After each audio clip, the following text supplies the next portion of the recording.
Bonjour mesdames, mesdemoiselles et messieurs, aujourd'hui nous allons voir la parenthèse militaire de René Descartes. Il s'engage alors dans l'armée du duc Maximilien de Bavière. Cette année-là, Descartes s'intéresse à l'ordre légendaire de la Rose-Croix, dont il ne trouvera jamais aucun membre. Son appartenance à cette fraternité, de même que l'existence même de cette fraternité à cette époque, est contestée. Toujours est-il que dans le contexte qui suivit la condamnation des écrits favorables à l'héliocentrisme, 1616, en France et en Allemagne, on parlait beaucoup des idées de cette prétendue fraternité. Il n'y a y avoir appartenu. Il aimait un projet, le trésor mathématique de Polybe cosmopolite, dédié aux érudits du monde entier, et spécialement au FRC. Frère Rose-Croix, très célébrant Germanie. C'est pendant ces quartiers divers, 1619-1620, à Neubourg, dit-il, se révèle à lui une pensée décisive pour sa vie.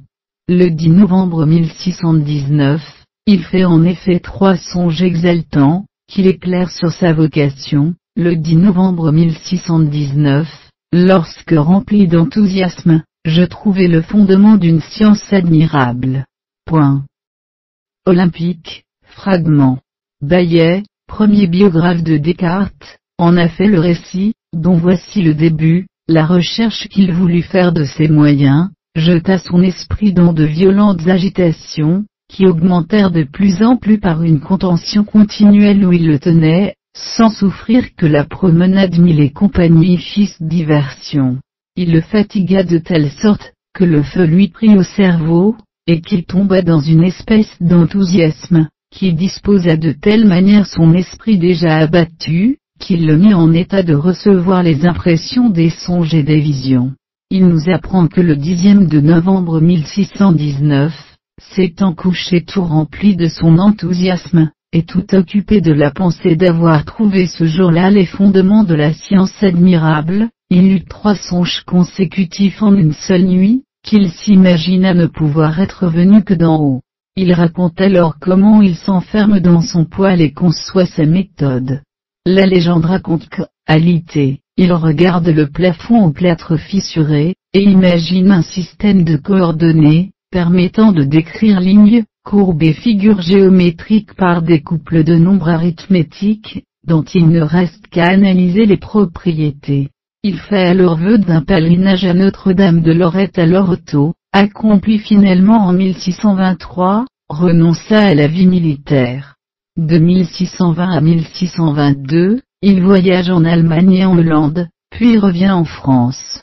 Ce qu'il a écrit pendant cette période, se trouve dans un petit registre mentionné dans l'inventaire fait à Stockholm après sa mort, mais qui est aujourd'hui perdu. Il nous est néanmoins connu par Baillet et par Leibniz qui en avaient fait des copies.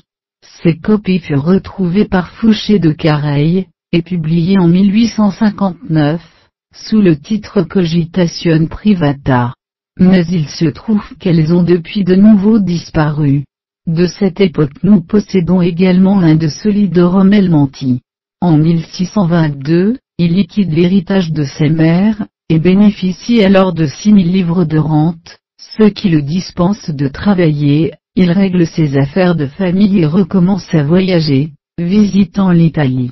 De l'été 1625 à l'automne 1627, Descartes est de nouveau en France. Il rencontre le père Marin Mersenne à Paris, et commence à être connu pour ses inventions en mathématiques. Il fréquente le monde, cherche la compagnie des savants et se bat en duel. Pourquoi?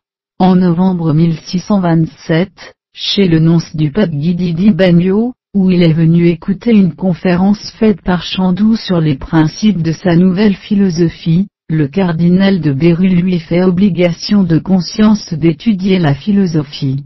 Il part alors à la campagne, en Bretagne, pendant l'hiver 1627-1628. C'est de cette époque, 1622-1629, que datent divers traités de mathématiques, sur l'algèbre, l'hyperbole, l'ellipse, la parabole, connus par le journal de Beekman, et d'autres petits traités qui sont perdus. L'œuvre la plus importante de cette période s'intitule Les règles pour la direction de l'esprit. Bonjour mesdames.